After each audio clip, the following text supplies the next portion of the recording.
Hey there, welcome to Design Guy. Want to create eye-catching comic-style text in Canva?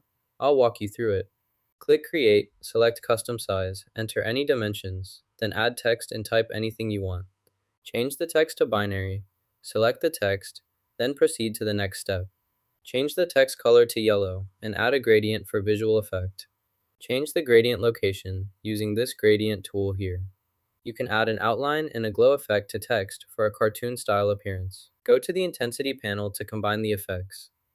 This is how you add and adjust effects to your project. Change the text color to black or dark to apply the flow effect. Group these together and search for a retro capital next. Name the file here, then add it to the hand. Now you're ready to proceed. Group them together to create the final product. Then click Share and download your completed file. Resize it to maximize the quality.